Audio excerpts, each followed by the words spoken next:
Hello, everyone, and welcome to another PNP Live.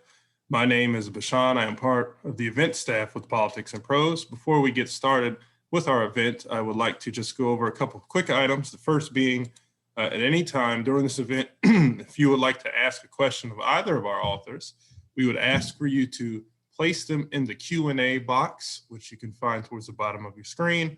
That should help us to facilitate the question and answer period when we get there. Additionally, at any time during this event, you'll be able to go to the chat section where you'll be able to find links, which will take you directly to the Politics and Prose website, where you can purchase copies of On Juneteenth by, of course, Dr. Reed, our featured author. And also you'll be able to find a link to take you to purchase a copy of Wake, The Hidden History of Women-Led Slave Revolts, which was authored by our co-host here, Dr. Hall. Weaving together American history, dramatic family chronicle, and searing episodes of memoir, Annette Gordon-Reed's On Juneteenth provides a historian's view of the country's long road to Juneteenth, recounting both its origins in Texas and the enormous hardships that African Americans have endured in the century since, from Reconstruction through Jim Crow and beyond. All too aware of the stories of cowboys, ranchers, and oilmen that have long dominated the lore of the Lone Star State, Gordon-Reed, herself a Texas native and the descendant of enslaved people brought to Texas as early as the 1820s, forges a new and profoundly truthful narrative of her home state with implications for us all.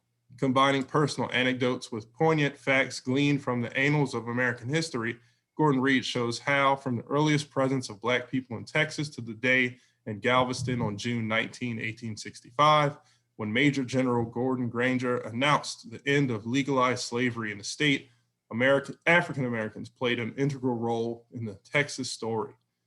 Annette Gordon-Reed is the Carl M. Loeb University professor at Harvard.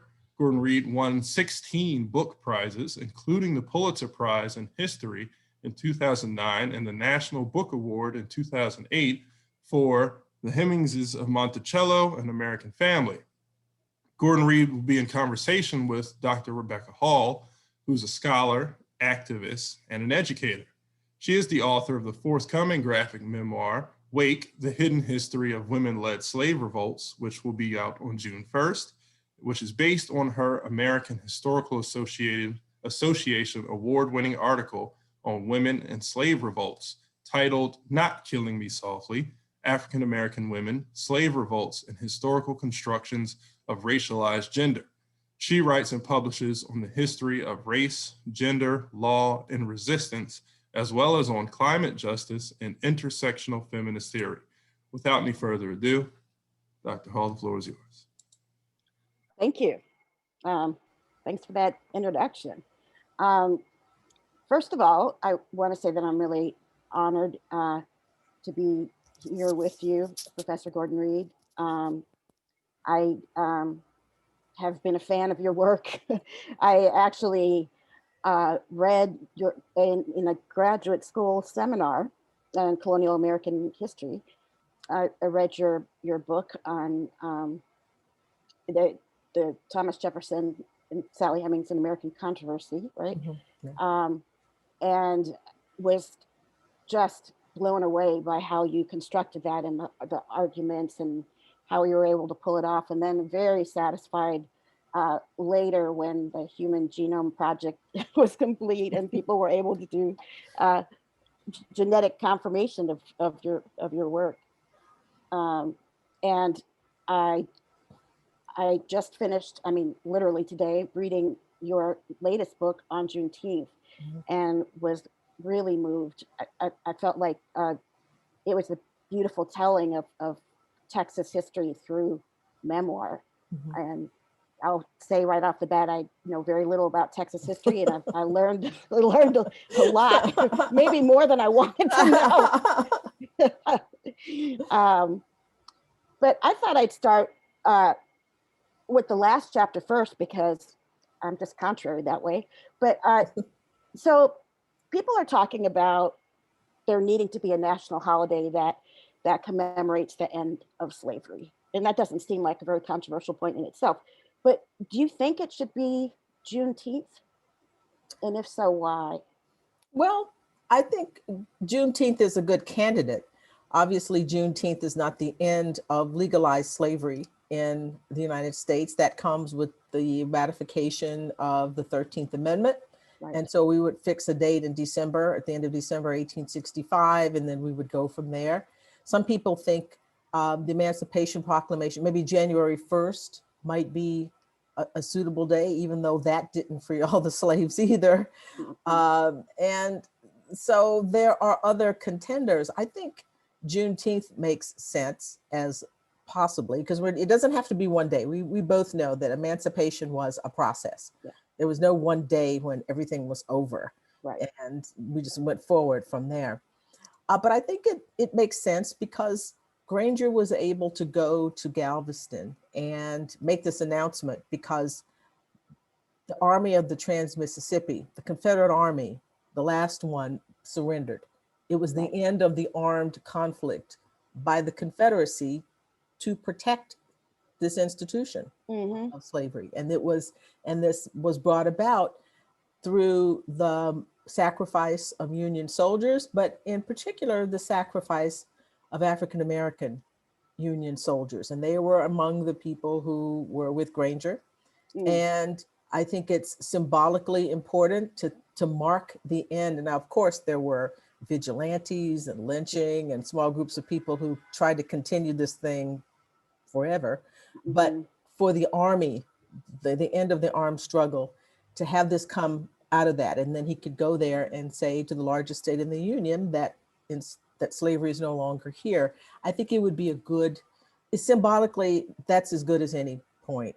And you could do that and make it plain, as long as it's made plain to people that slavery is legally, the legal process takes over at that point, and it becomes a matter of the ratification of the amendment. But it's good symbolically. It's the summertime. Right. It is, there's that. There's a certain path dependency to this as well. I mean, I think all but about 3 states so far have some kind of recognition of this now. And any other date, because they were keyed to other things, any other date, there are other things that are happening. January 1st already has a holiday that's pretty, people are not going to stop celebrating. And you don't want to set up a situation, excuse me, I'm losing my light here.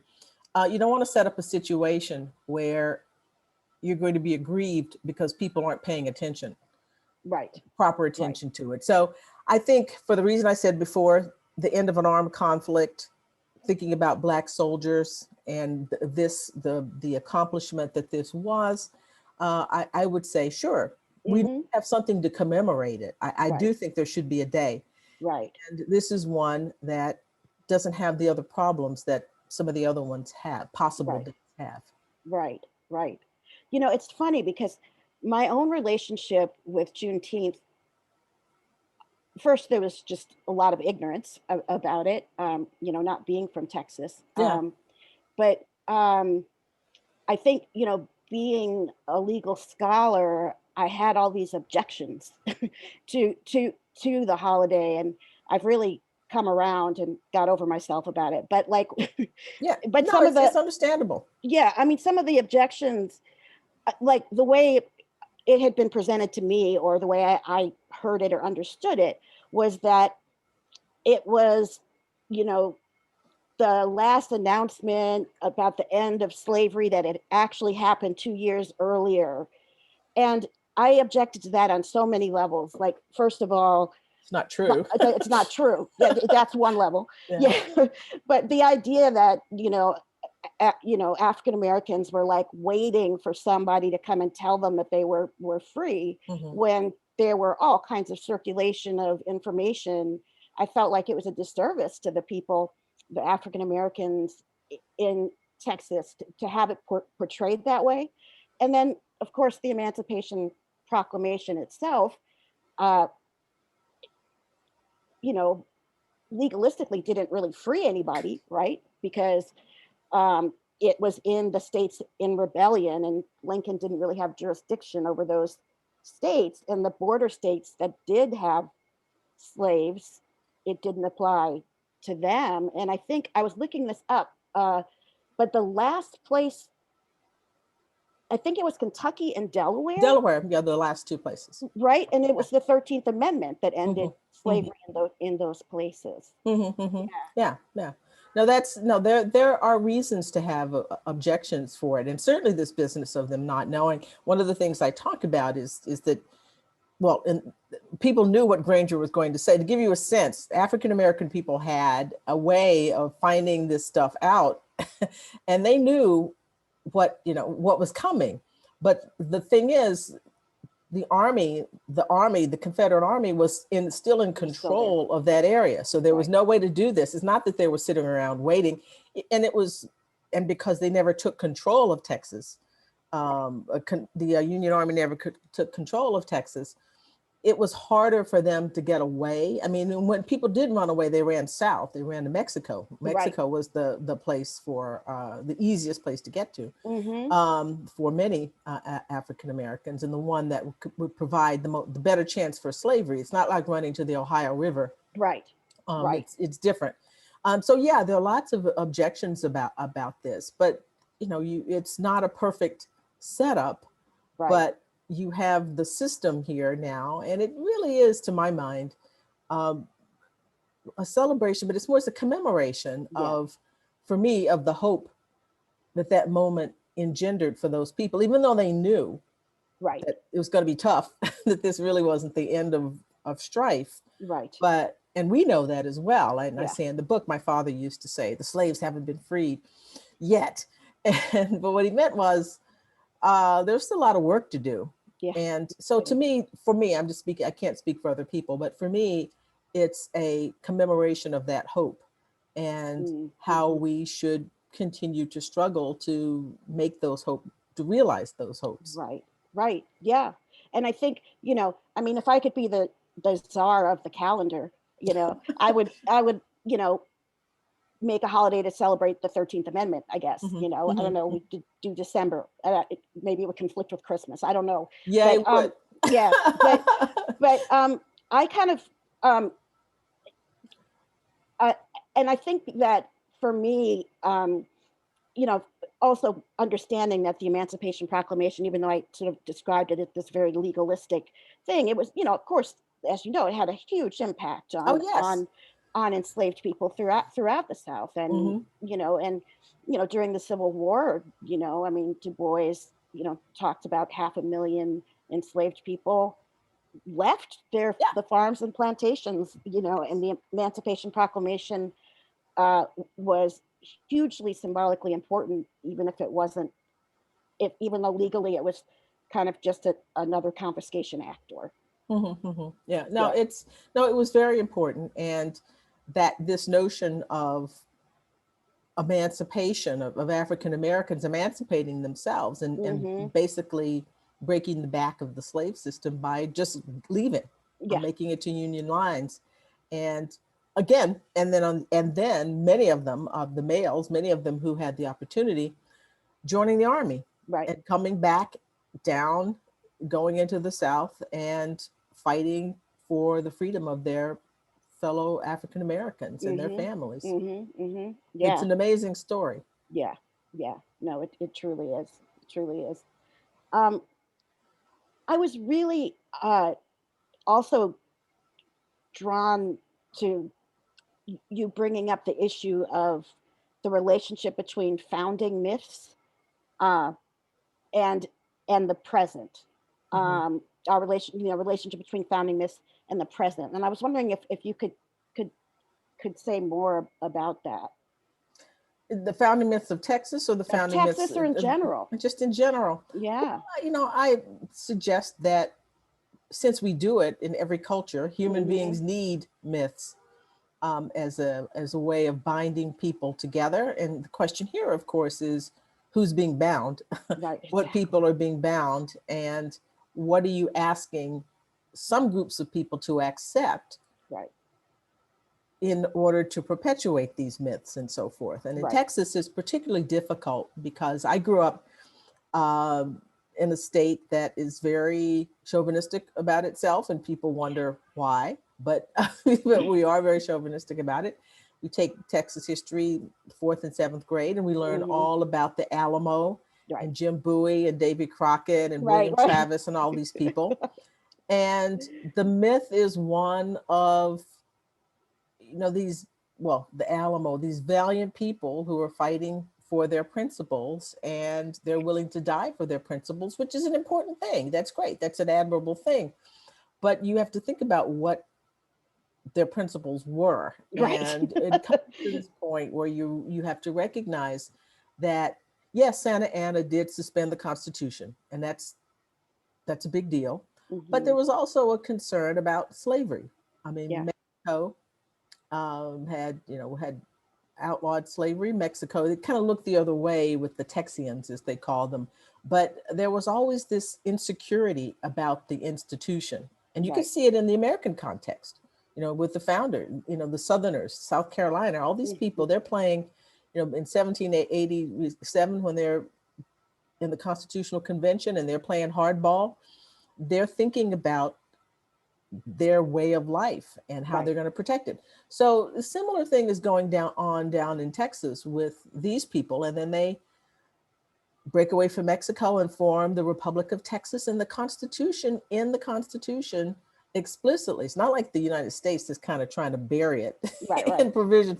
These people are upfront and bold about Yeah. it. This is, slavery is recognized.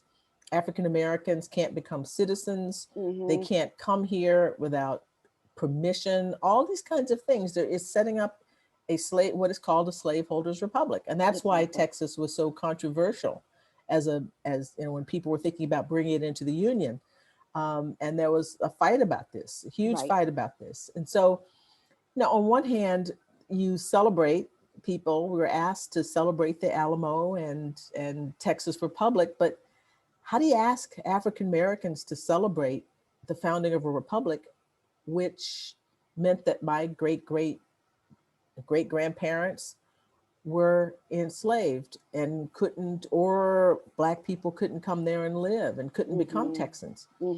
So it's a tricky business for people, and so these founding myths have to be confronted.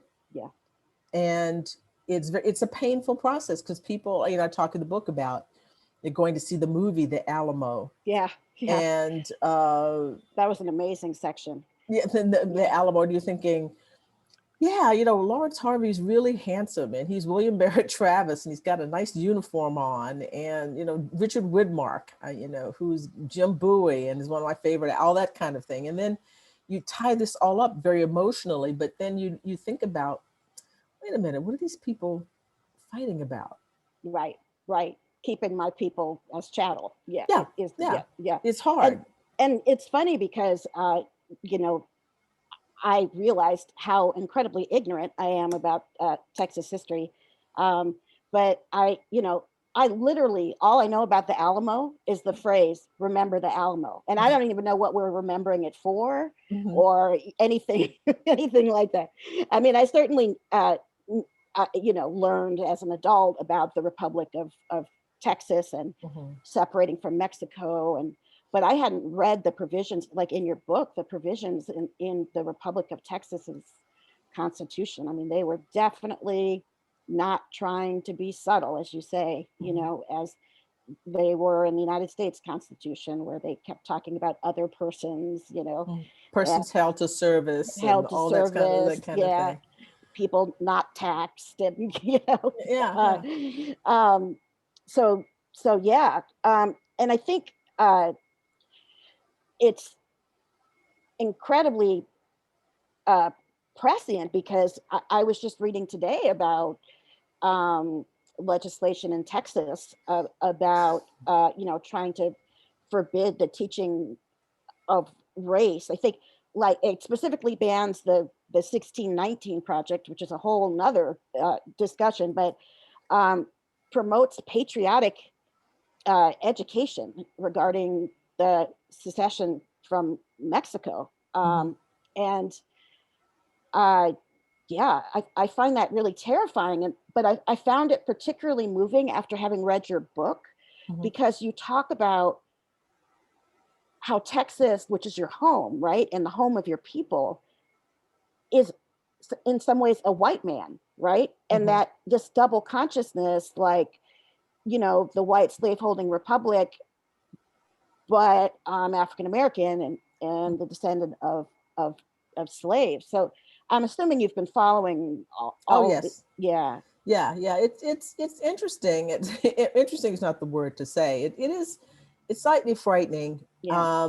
and it's depressing in a way to think that patriotism is equated with writing nothing but positive things about a place, as if you could not love a place or love a person unless they were perfect in your Right. eyes and it was Right. all good. And you're just not getting a good picture of what history is, what the state, what the state has been through. You don't even appreciate the struggles. Right. You Exactly. can't appreciate the struggles of people in that state, Black people and some white people who were their allies as well, who went through a lot because they got beaten too when they Right. when they ran afoul of people who wanted to maintain the racial hierarchy in the state. You don't get a sense of what the struggles are and Right. how far the state has come if Right. you don't acknowledge the kinds of things that went on in the past. And you Right. also are, I think, disrespecting African American people if you pretend that you have to hide what happened to them so that whites can feel good Yeah. about Jim Bowie Yeah. or Davy Crockett or whatever. It's just not worth it. I mean, there are Right. some things you can admire what you think is the valor, whatever you think is there, but you have to be realistic about what happened. And so I think the more you do this kinds of things, there's a reaction against it. Yeah. And I think people will stand up and say, I can take it. Yeah. Texas can take it to tell the truth about how it was founded. These are the things that we did. These were the things that we shouldn't have done. We want to do better, and we're going to go forward. I mean, Right. that's really the other interesting thing to me about it is this kind of the worship of the past, when this is a state that has been very much about the future. One of the ways that I think that Texas is somewhat different than like Virginia, where I've studied, is that, well, I don't want, this is, well, okay. Virginia, the old South is very much into the old, the old South. And Texas is supposed to be about, we're looking forward. We're going, it's the West. That's what you're supposed to be doing. And so this idea that you're going to mire yourself in the past, it just doesn't seem to fit with what's supposedly the spirit of the state. Yeah. Yeah. It's just all of these, it's across multiple states, this, needing to, requiring people to, and I've had this sort of unusual experience of having taught law school, graduate school, college, and high school. And I've seen how fraught these issues are and how little is already taught. But seeing so many states right now make these moves, to me, it feels like they're scared, Well, I was going to say, there's a reaction to the effectiveness of the critique of bringing, and not even, you can call it a critique, but just even the display of information about all of this. Right. And there's sort of a reaction to it, and that's expected. People are going to push back, but it's in the Constitution.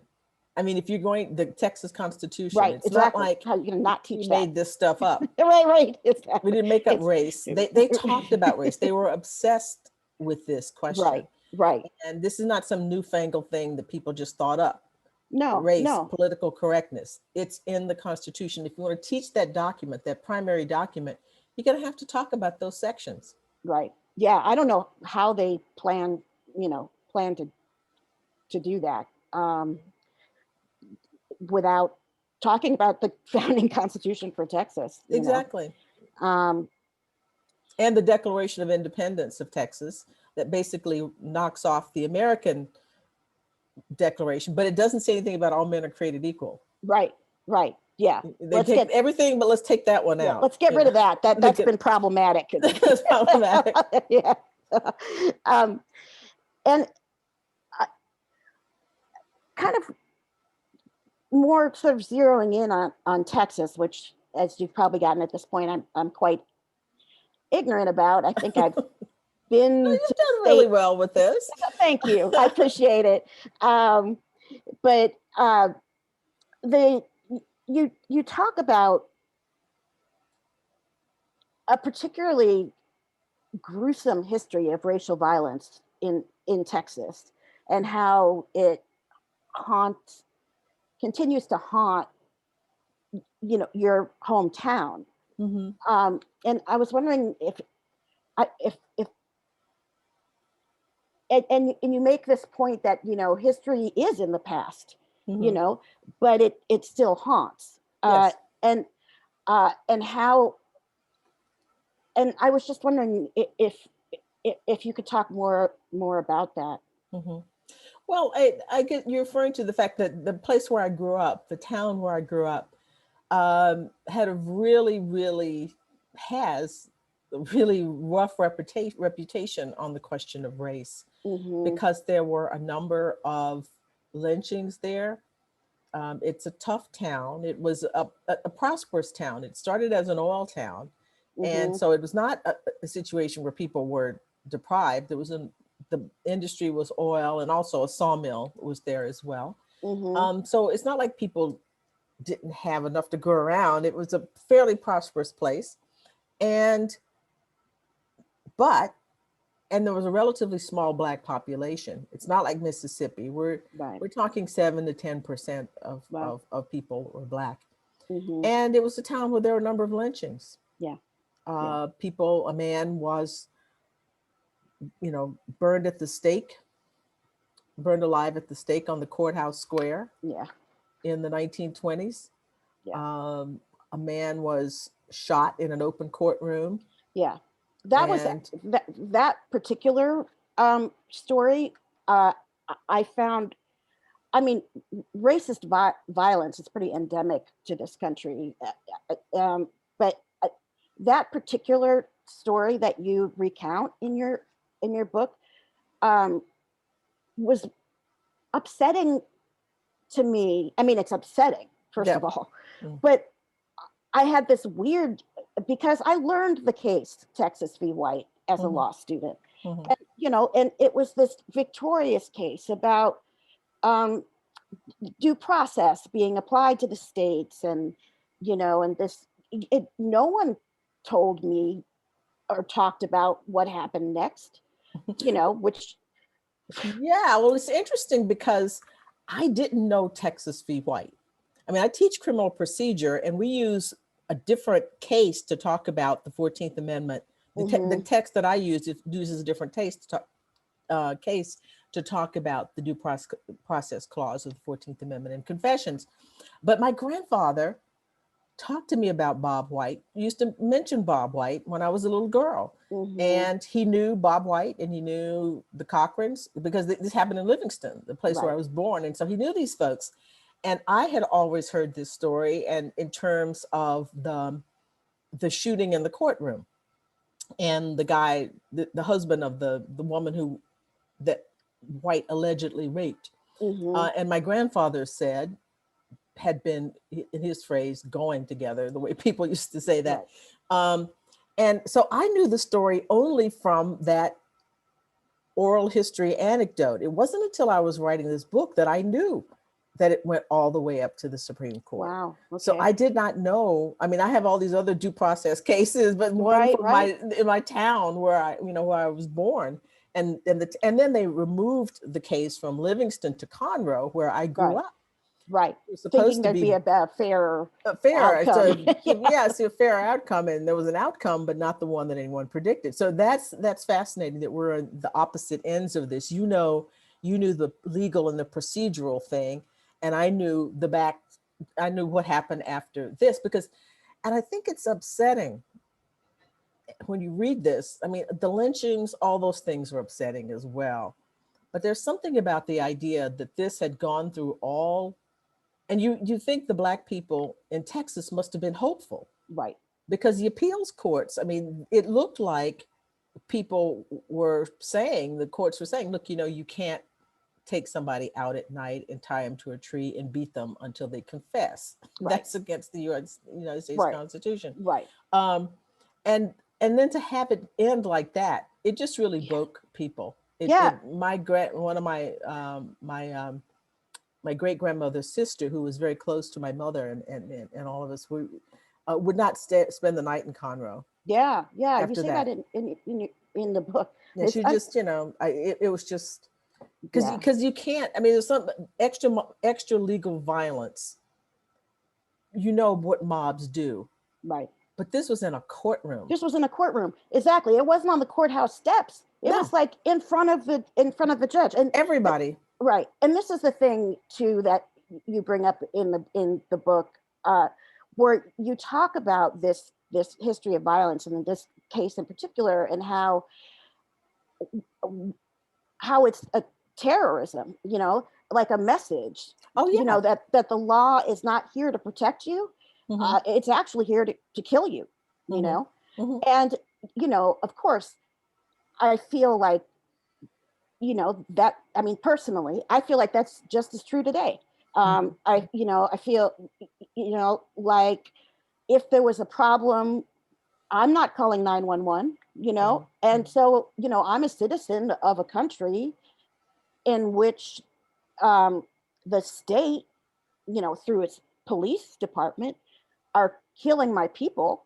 And what then is my relationship? What kind of citizenship do I have? Who's here to protect me? And I think a lot of people are feeling that now. Yes. There was some years ago, something happened to my brother's phone, and I could not get in touch with him. And the person that I typically, called was away. And so I had to really think about, do I want to have the police just ride by and check on him to see if he was okay, do a safety check or whatever? And I thought about it and finally I broke down and gambled, what I thought was a gamble, actually. Yeah. And I said this and somehow I got into talking to the person who was going to send somebody, to say that we're Black. And this person was indignant that I expressed any hesitation about, as if this was no problem. But I had really agonized over this decision. Right. What do I do? Right. And they're like, what's your issue? What's your issue? It's like you have some. Yeah. What's the problem here? But I did, because I thought, this is a gamble. I don't know how this is going to turn out. And it turned out, of course, that the phone line was down and, and he was fine and nothing happened. But the very fact that goes through your mind, that you have to think, is this going to turn out worse than the things that are going on in my head now, imagining not being able to get in touch with him. Right. So I know how you feel. Right. And I have a son, a 23-year-old son. And, it's, I remember somebody was going door to door and they're like, we want to sell you Brink's Home Security. And, and it's like, no, I don't want my house wired to the police. I think that was after the murder of Atiana Jefferson, who was sitting in her living room playing video game with her nephew. And I think someone saw the door was open and called for a safety check, and then she was dead, Yeah. And it's like, no, thank you. No, I don't want my house wired to the police. And it just brings up the issue about, and I find this in conversations with younger Black folk, is, have we made progress? I mean, you make it very clear in your book, nobody is selling us, Yeah. And, I mean, I have this weird generation skip in my family. So my paternal grandparents were actually born slaves. I, of course, never met them, Mhm. but they were both born in 1860. So that, Ah, yeah, mhm. and so that connection, is very real for me. And I get really unhappy with younger activists who say, this is just like slavery, or this is Mhm. the new slavery, or this is Mhm. and it's like, yeah, it's bad, but your mother's not giving birth to property, you Mhm. know, Mhm. um, and It's a even thing. with the prison industrial complex, your children aren't being sold, you Mhm. know. Um, and I was just wondering how you deal with, because I mean, you have students, right, that you teach, and I'm sure people come to you Mhm. and ask you for that reality check. Like, have we gotten anywhere? Have we, like, how do you address that? Well, I mean, the struggle is different. Yeah. You know, it was, I see African American people as having been on a journey or on a journey. And Hmm. obviously the first one across the Middle Passage here, and then through slavery, and then post-slavery. And at every turn, it's been a struggle. Right. And I don't want to say that there haven't been any victories at all, because there Right. have been victories. And I Right. think I would not give enough respect or honor to the people who worked very hard to see, at every step of the way. To say that all of your efforts were for naught, Right. it's not true. But Right. it doesn't mean that there's not a serious struggle that is still going on, and a Right. struggle for first class or regular citizenship. Yeah. Yeah. And we're still fighting for that. And you're right, nobody's getting sold.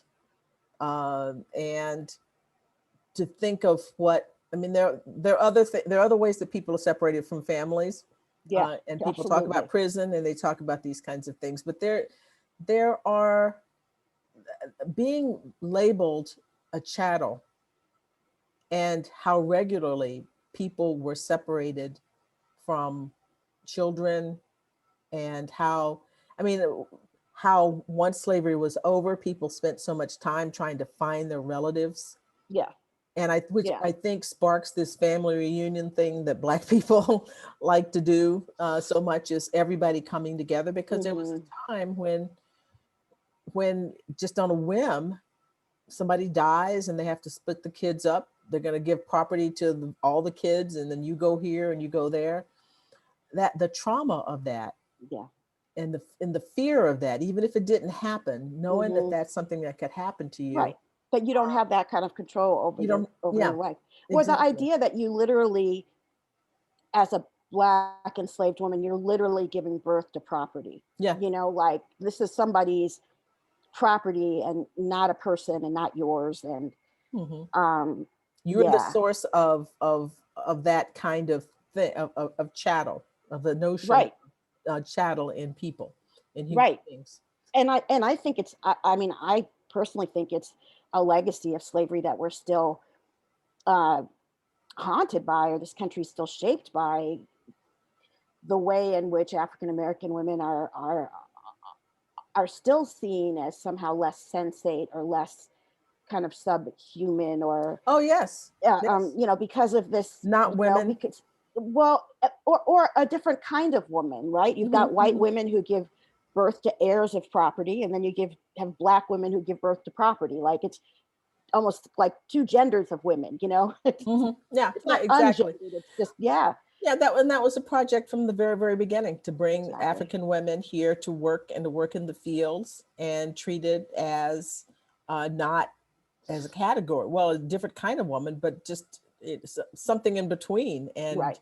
um, so it's been very difficult to think about how, to sort of reconcile notions of feminism, how it works for Black women and doesn't work for Black women, whatever programs there, because we've not had the same experiences. Yeah. And yeah, and so Black women as degraded, has been the mantra from the very, very beginning. Right. Right. Yeah. That's a whole whole other book talk. I know, it's another book topic. You write a memoir about that. Yeah, right. Well, you have. Well, no, but you've written counter to that, right? Yes. Your book Yeah. is counter to that idea. Yeah. Obviously. And I was also, when you were talking about, have we made progress or whatever, I think of that Vincent Harding concept of, there is a river that, I think he's talking more in terms of like Black resistance in general, but that it's an ongoing, connection from our ancestors into the present, and that to deny that there's progress, not only is that counterfactual, but like, as you say, it's disrespectful to a lot of the work that has been done. But I still feel how are we ever going to get out of this? I feel like we are, you talk about Texas being a white man. I feel like the United States is a white man, and is trying to be a white ethno state, or and how are we going to move past that? We obviously we need to have some major truth and reconciliation. Something has to happen. But I just get up sometimes and I'm just like, how are we ever going to move past this? It's tough. And when I say Texas is a white man, I'll just say Texas is constructed as a white people. Right, people want to see him that way. And people want to see the United States as a white nation. No question about it. And maybe a white male nation as well. Yes. But the only thing we can do is to counter that, what we've done from the very beginning, to challenge that idea. And, Du Bois thought that African-American people had a message for the world, that because of the things that had happened to us, what we've learned here going through all of this about struggle and about notions of justice, that it's given us those kinds of insights. And it's not fun or cheery to have to be the people who bring that message, who have it, but we do. And that's a responsibility we have. I don't see, as a historian, we know that there's no inevitable end to anything. Right. That there's no inevitable progress, no promised land right? that we're going to go to. No, it's just about the struggle, what we do to move things forward incrementally, in whatever way we can. And that's what we have to hope for, because that's what people did before. And we just have to keep the ball moving. Yeah. Freedom is a constant struggle. I think that's Angela Davis's latest book. I haven't been keeping track of time at all, but I think we've got 15, questions. Do you want to take questions? Yeah.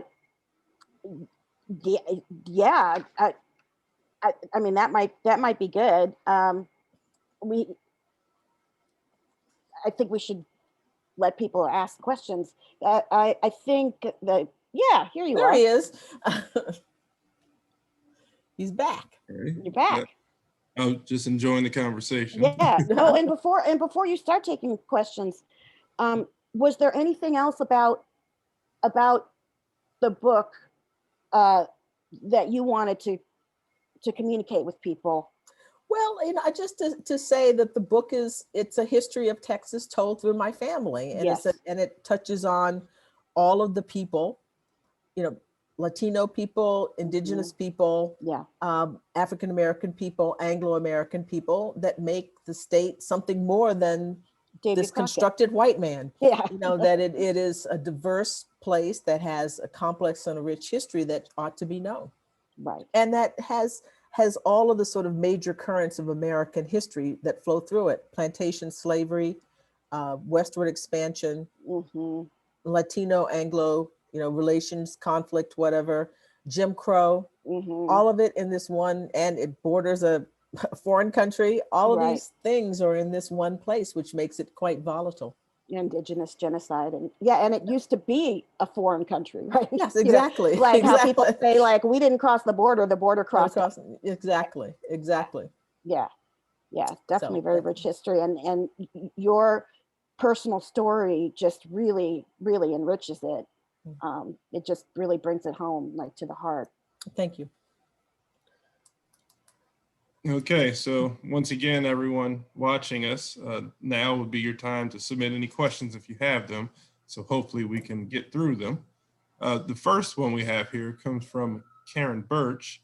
She asks, can either of you talk about any of the ways that slaves knew, or I guess passed along information? How were they informed? And what process did this look like? Well, John Adams, I believe it was, mentioned in the 18th century that the Negroes have a wonderful way of communicating. I'm sort of paraphrasing, communicating with themselves. Well, if you think about it, they're servants. They work with people who have information. They overhear what people say. They communicate it to people who are running errands. And so I think it was passed from person to person. I mean, people think of enslaved people as just being sort of stuck in one place all the time. No, they ran errands, they did things, they moved around. And so it was the grapevine was through people, through their, their compatriots and so forth. And so, as I said, people were celebrating what Granger was going to say in the days before he even got there to Galveston. So it's person to person. Rebecca, you want to? Yeah, and I think, I mean, there's been a lot of, historical work done relatively recently on the sort of geography of slavery and communication networks. My focus is early British America, and I look at New York in the 1700s. I mean, to get water, there were like 4 wells, and all the enslaved people were going to get the water. I mean, the sort of circles of communication were constant. Whether it was urban or rural, or what century you were in. So yeah. If you think about a place like Monticello, if Jefferson sends a person to Montpelier, to Madison, to bring a letter, that person would know the enslaved people who worked at Montpelier, and they would talk. And then that person would go, and so the communication would go through from person to person, and it's sort of an extensive and effective network. Yeah, and a lot of the reading sources against the grain and seeing how slaveholders were so worried about what their enslaved people knew, like, oh, are they going to find out about the Haitian Revolution? Are they going to, and they did. And they did. Exactly. Yeah. Okay, so here's a good question. It's coming from an anonymous attendee, and it's going to take me a moment because it comes with a quote. The person says, "Great book, Professor Reed. In your book, you wrote, quote, the fear of a Black imagination was strong all throughout slavery, making life as hard as possible for free African Americans, impairing their movement and economic prospects, even if it meant the state would forego the economic benefits, was designed to prove that Blacks could not operate outside of slavery." The question is, do you believe this impairment still exists today?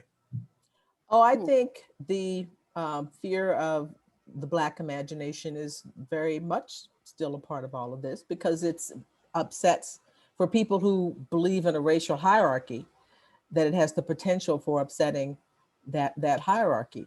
And we're talking today about, just a moment ago, about these various pieces of legislation that are designed to tamp down on discussions about race and white supremacy and all of that. Well, this is about people learning things, not just Blacks here, but Blacks and whites, but Blacks being able to express their views, express their thoughts about these things.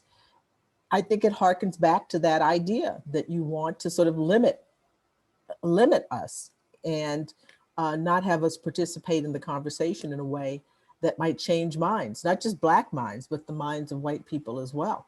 Right. So the Black imagination doesn't just work among Blacks. It works, if just we've influenced so many different things, music, art, all of that. It has potential for spreading outside of it. So I definitely think that's still there. And this legislation, these things that we're talking about now, are manifestations of that.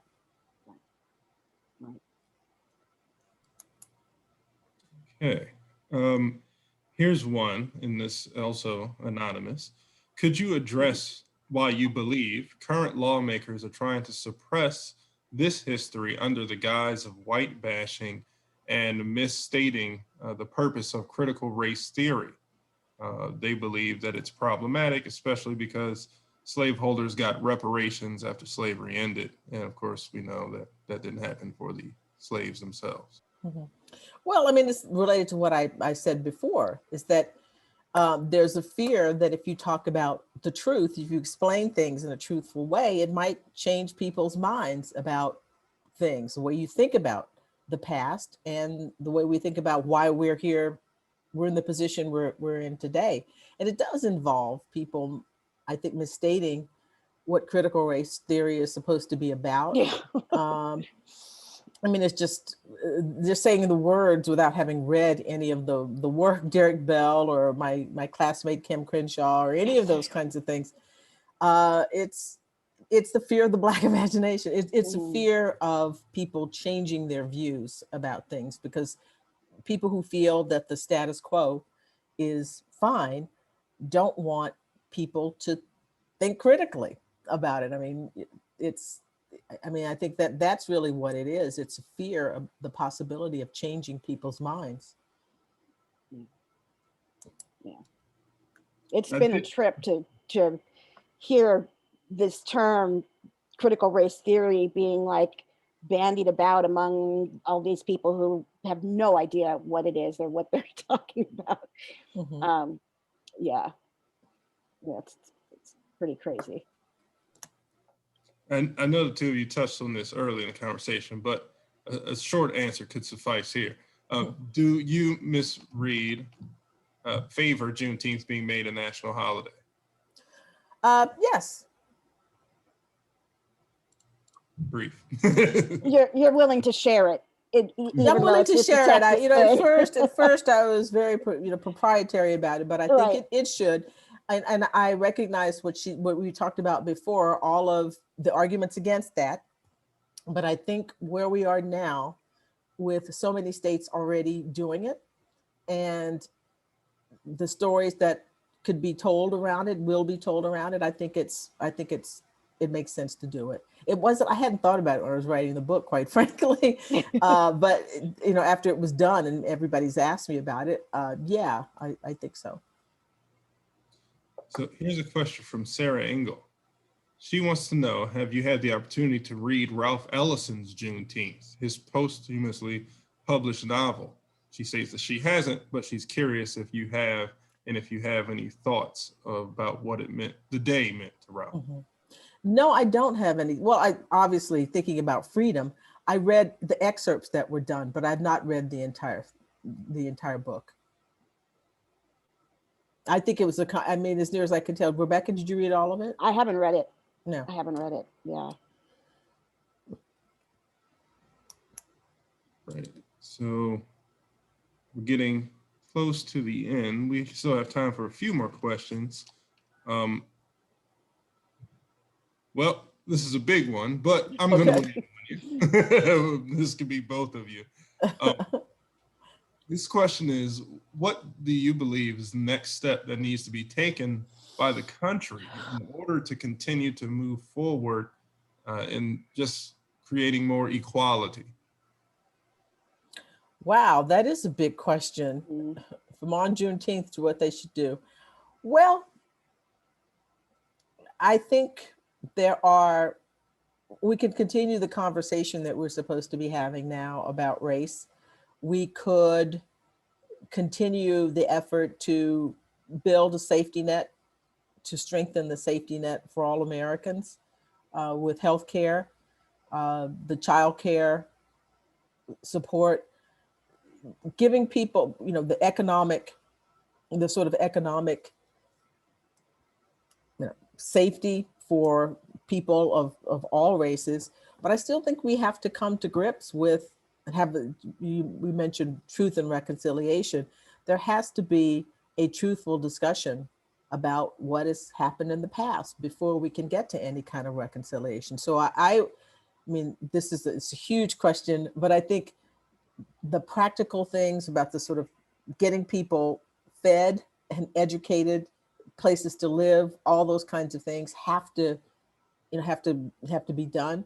But we have to still talk about, be as truthful as we can about the past, and to sort of resist the effort to hide that. Yeah, right. Then you don't want to ask me, because I have No, we do. What do you think? we do. Well, I mean, demilitarize and defund the police. Well. Absolutely, truth and reconciliation.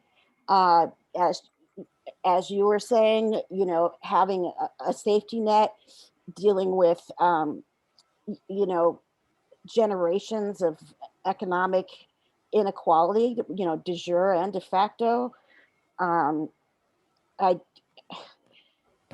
we have there's so much work to be done, and Mm-hmm. I think that there's this tendency, I don't know if it's a uniquely American thing, but of this, like, we're going to sort of trivialize and co-opt whatever kind of movement towards progress that we can. So I'm not the person, Dr. Hall is not the person to come to your corporation to talk about diversity and inclusion. Mm-hmm. I don't want to be included in that. And Mm-hmm. and I'm not a diverse person. We're all people. Mm-hmm. I think the approaches, that are typical to how issues of race are dealt with are quite problematic, and we need a more radical paradigm.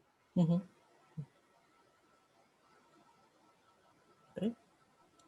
Okay, so we have a lot of questions pouring in and not that much time. So I'm going to try to do at least one or two more.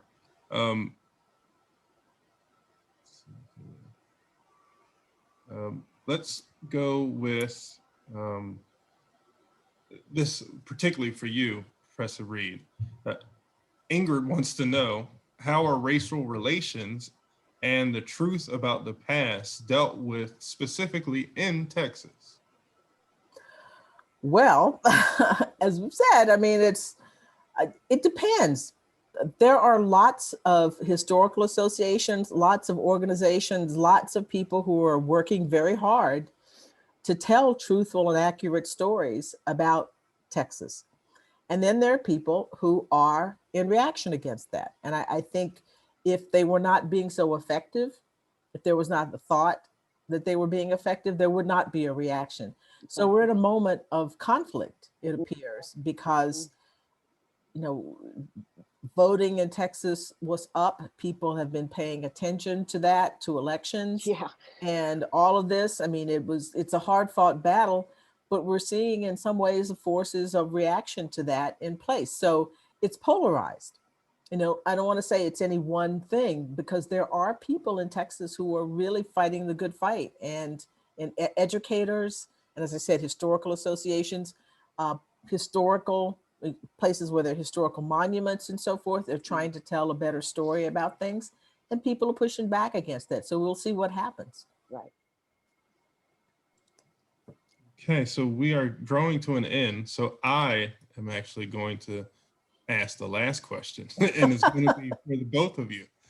So whichever you wants to go first, by all means. But what we do at Politics and Prose is, whenever we have our PNP Live, we always want to ask our guests if you're currently reading anything, and if so, could you please share that with everything? Sorry for the surprise, Dr. Hall. Like reading for fun or reading for work? Oh, no, leisure. Okay, No, I have this weird thing. I'm like a geek, and so I'm actually reading. I like to read like science for dummies. So this is what I'm currently reading right now. It keeps my mind off of slavery, which is my research. So I am reading about cosmology and the very first stars. That's what I'm reading at the moment.